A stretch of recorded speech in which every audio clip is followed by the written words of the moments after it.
Hey everyone, my name is Riley and this video is a tutorial on Semrush. Semrush is one of the most powerful SEO tools on the entire market, and this video will show you how to use all of the tools inside of Semrush. So if you want to skyrocket the growth of your website, that is exactly what this video is going to show you how to do with the help of Semrush. Without further ado, let's jump right in.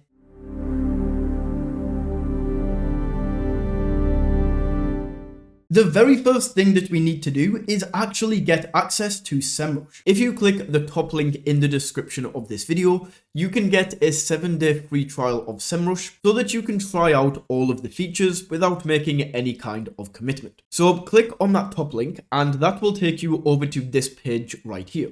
To claim your free trial, click on the sign up button in the top right corner, and then from here, it's going to ask you to create your account. So you can either do this by logging in with your Google account, or alternatively, you can enter in your email and then create a password. Once you have done this, Semrush is going to ask you a few different questions. So answer all of these questions right here. And then on this screen, we can choose between the Pro and the Guru plan. Now, if you are brand new to Semrush, I would definitely recommend going with the Pro version rather than the Guru.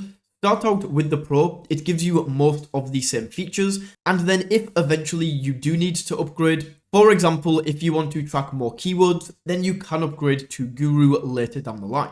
So just go with the Pro plan and then click on Get Free Trial. And then you can enter in your billing information. As soon as you go through there, that will activate your free trial and you can try Semrush for 7 days for free. If you followed along, you should now have your free Semrush account. And this right here is the Semrush dashboard. As you can see on the right hand side, there is a lot of tools here and a lot of features that you get with Semrush. So as you get more experienced, you can really take the time to learn how each of these features work. However, this video is really going to be more focused on the top 3 tools, the highest leverage tools, and the ones that will make the most impact on your website. The first of these is this keyword magic tool. If we go ahead and click on this and scroll down, we can get a quick insight into what this tool is and how it works. So the way this works is you enter a topic or something related to your niche. In this example, they used custom t-shirts, and then Semrush is going to come back and give us a bunch of different keywords that are related to this topic, as well as some incredible data and insights. Semrush is also going to show us how often that keyword is searched per month, as well as how difficult it is to rank for that keyword specifically. So let's now go in here, search for something ourselves, and take a deeper dive into this data. Let's say that I have a blog in the niche of cryptocurrency. I can simply enter either crypto or cryptocurrency as the first keyword that I try out. And as soon as I click search, Semrush is going to populate with a lot of different keywords. Now, some of these keywords that you see here might be absolutely awesome, but at the same time, they might be terrible, and right now we have no idea. But this is exactly what we use this data for, and if we take a dive into this, we can quickly find out whether a keyword is worth trying to rank for. So first of all, if we go to this top bar, we can see we have this option to manage columns. If we click into this, this is going to open up this drop-down menu where we can choose to show or hide certain elements of this data. The 3 most important pieces of data, so the actual keyword itself, the volume, and then when the keyword was last updated, these are locked and you cannot hide these. However, these other 7 sections of data, you can choose whether you want to toggle these on or off at any time. So let's go ahead and toggle these all on so I can show you exactly what each piece of data means. In this first section, we have intent. So in this column, Semrush is going to show us the user's intention when they searched for this keyword. Semrush breaks this down into 4 different categories, and these are navigational, informational, commercial, investigation, and transactional. Firstly, we have navigational, and this means that the user wants to find a specific page. So if you imagine, if you go to Google and search for Starbucks or Gmail login or something like this, you are wanting to find a specific page.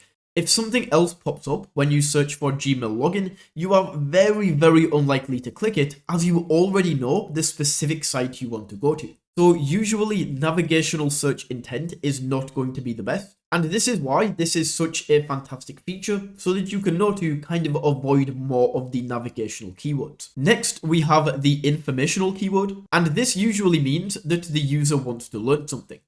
In this example, they give what is a good car, but we also have things like Bruce Willis movies, what is SEO, how to clean a dishwasher, and the informational section is a fantastic section to target with your website or blog, because you can answer questions and guide your visitors to potentially buy specific products or services that are relevant to the question that they're asked. Next, we have commercial investigation, and this is usually where an audience or customer wants to do a little bit of research before they are making their purchase. So usually this is where the customer actually has their wallet in their hand. They are just looking for the best option.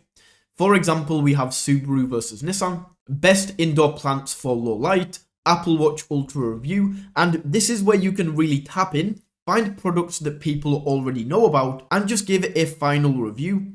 And hopefully they click your affiliate link, or maybe even go with the product or service you are selling. Finally, we have the transactional search type, and this is where the user searches for a specific product or brand.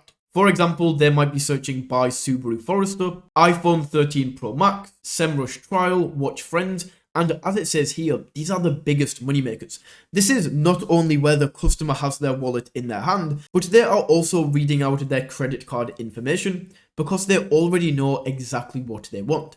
If you can get in the way of one of these customers and give them a gateway to buy a product, this is going to be by far the most profitable type of search term. Going back to Semrush, we can also set filters for any of these data sets so that we can filter this information to get exactly what we are looking for. For example, let's say that I want to filter this so that I can only see keywords that have both the informational and commercial intentions. To do this, we can go to the intention filter and select only the informational and commercial investigation. As soon as I click apply, these keywords are now going to be updated so that it only shows the keywords with our selected intention. You can remove these filters at any time by clicking on this X icon next to the filter that you would like to remove. The next data set we have is volume. This volume section simply shows how many times this specific keyword has been searched per month, on average over the past 12 months. So this is not the search volume over the last 30 days, but on average, how many times per month was this searched over the past 12 months. This next section, however, this is the trend, and this is where we can see whether this search volume over the past 12 months is currently trending up or down. For example, we can see that this search term crypto trading is trending up. However, this search term crypto loco is trending down. So using these two data sets together, you can not only see how many times this keyword is searched, but you can also see the current trend and if people are starting to search this more or if people are starting to search this less. The next section along is keyword difficulty. This section of data shows you how hard this is going to be to rank within the top 10 rankings on Google for this specific keyword. The higher the number is, the harder this is going to be to rank on Google for this specific search term. We also have these colored dots next to each of these rankings. Red means that it's very hard to rank for, orange means difficult, yellow means possible, and green means easy. So if you are, let's say, a brand new website, like you started yesterday, you only want to be targeting keywords with this green dot so that the keywords are easy to rank for. And then over time, as you start ranking for these keywords, as your website gets bigger and better, eventually you will be able to target the yellow, then the orange, and then finally the red keyword. Just as an example, we can see these top two of crypto and crypto news. They both have scores of 100, meaning they are ridiculously hard to rank for. So realistically, it would definitely not be worth creating content for these keywords. However, if we scroll down, we have this keyword of crypto 30x, which only has a score of 22. So this would be a fantastic keyword to rank for. Now, straight off the top of my head, I'm thinking we can create maybe an article on the top 10 cryptocurrencies that are likely to 30x. That's just an example of how you can use this tool. Once again, in this section, we can use the filter tool to set this to only specific keywords that are easy or very easy to rank. On top of this, if we want to combine these together, if we want to search for easy and very easy, we can use this custom feature at the bottom to enter the values of both. Just like that, we can now see all of the keywords that are both very easy and easy to rank for. Next along, we have CPC, and this shows how much advertisers are willing to pay to get their advertisement shown. Now, this may not seem super relevant, and for some people it won't be, but before you just turn it off and decide you're not going to use it, one benefit of seeing this column of data is that it can oftentimes show you how valuable a keyword is. Usually, the higher the CPC, the more likely you are going to be able to make money from that keyword, because if advertisers are spending a lot of money to get there, it likely converts well. Next, we have this competitive density, and this shows how many advertisers are competing to show ads for this keyword. This ranges from 0 to 1, and the higher the score, the more advertisers are going to be buying ads for this keyword. Once again, unless you are running ads, this is not going to be super relevant. However, it can be useful because if there are more advertisers trying to advertise on a certain keyword, it can show that this keyword is more profitable. Next is SERP features, and this shows how many things from outside of Google are going to be shown on the Google homepage. For example, if I search for crypto right here, we can see that there are not only Google rankings, but also these things like top stories. People also ask, some YouTube videos, related searches, and if a search term has a lot of SERP features like this crypto search term does, it means that even if you rank on the first page of Google, you are still going to be pretty far down. For example, if I find a search term with less SERP features, then the website ranking 5th on Google is still very close to the top. However, switching back over to this search term with all of these SERP features on, look how long it takes me to get to the 5th ranking. 1, 2, 3, 4, and 5.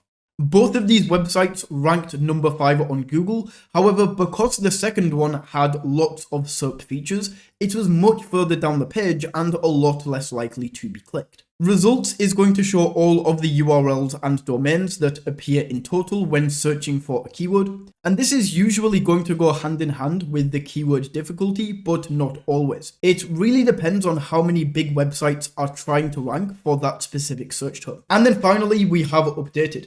This essentially just shows the last time the data for this specific keyword was updated, and you can click into this section. It will update right now so that you can see if there have been any changes to this keyword since it was last updated. So now if we click into one of these keywords, we will be brought over to this area where we can get an even more in-depth guide into the data behind this specific keyword. Right here, we can see things such as the geographics of this keyword. So not only the volume itself, but how much volume is coming from specific countries that you might want to target. We can also see things like the intent. So for this example, this is commercial for crypto. We can also see the keyword difficulty, but most important down here is these keyword ideas. So we can take this initial keyword that is crypto, click into this, and then this is going to give us some keyword variations, which are different keywords relating to the original keyword. So we can see all of the keyword variations right here, as well as the volume, difficulty, and then we can open this up to see even more. We also have some questions right here. So these are questions that people are searching that are related to this specific keyword. So right here, I can see when was Casper founded crypto. This has 5.4 thousand volume, but only a 19 keyword difficulty, which shows that this might be a fantastic keyword to build an article on. So that right there is the keyword magic tool. Using this, you can get a lot of ideas for untapped keywords in your niche that you can start creating content on. Next, let's take a look at how you can really tap into your competitors' websites and see what keywords that they are ranking for so that you can create similar content yourself and start ranking for the same keywords. To do this, we want to go over to the domain overview, And in here, we can type in the domain of a competitor or another website in your niche. The best way to use this tool is actually super interesting, and it honestly took me months of testing to figure this out. But rather than doing your own research to try and find competitors with a similar size website to yours, you actually want to find one of the biggest websites in your niche and plug it into here. Once again, I will stick with the cryptocurrency theme and use this website CoinDesk to do my research. So we can go ahead and plug this in. When using a big website like this, if I now go ahead and scroll down to the keyword section, there's not really that much that I can get from this. All of these keywords, such as this one right here, Bitcoin price, are way too hard to rank for a smaller website. So the reason that we look for a bigger website might not make sense right now.